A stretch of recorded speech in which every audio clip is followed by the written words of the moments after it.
एक राजा बहुत घमंडी था। जब उसका जन्मदिन आया तो उसने सोचा कि आज मैं किसी एक व्यक्ति की सारी इच्छाएं पूरी कर दूंगा। दरबार में भव्य आयोजन हुआ। प्रजा राजा के जन्मोत्सव में पहुंच गई थी। वहां एक संत भी पहुंचे थे। संत ने राजा को शुभकामनाएं दी। राजा ने संत से कहा कि आज मैं आपकी सारी इच्छाएं पूरी करना चाहता हूं। आप मुझसे कुछ भी मांग सकते हैं। मैं राजा हूं और मेरे लिए कुछ भी असंभव नहीं है। संत ने राजा से कहा, महाराज मुझे कुछ नहीं चाहिए, मैं ऐसे ही खुश हूं। राजा ने संत से फिर कहा कि आप इच्छाएं बताएं, मैं उन्हें जरूर पूरी करूंगा।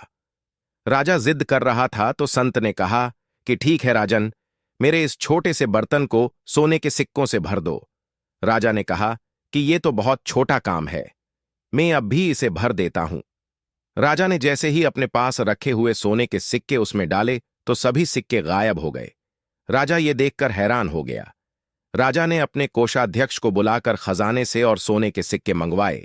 राजा जैसे जैसे उस बर्तन में सिक्के डाल रहा था, वे सब गायब होते जा रहे थे। धीरे धीरे राजा का खजाना खाली होने लगा, लेकिन वह बर्तन नहीं भरा। राजा सोचने लगा कि यह कोई जादुई बर्तन है, इसी वजह से ये भर नहीं पा रहा है। राजा ने संत से पूछा कि कृपया इस बर्तन का रहस्य बताइए, ये भर क्यों नहीं रहा है। संत ने कहा कि महाराज, ये बर्तन हमारे मन का प्रतीक है। जिस तरह हमारा मन धन, पद और ज्ञान से कभी भी नहीं भरता है, ठीक उसी तरह ये पात्र भी कभी भर नहीं सकता। हमारे पास चाहे जितना धन आ जाए, हमें कितना भी ज्ञान मिल जाए, पूरी दुनिया जीत लें, तब भी मन की कुछ इच्छाएं बाकी रह जाती हैं। हमारा मन इन चीजों से भरने के लिए बना ही नहीं है।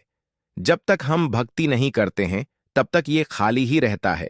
हमारी इच्छाएं अनंत हैं, ये कभी पूरी नहीं हो पाएंगी। इसीलिए जिस स्थिति में हैं, उसी में खुश रहना चाहिए।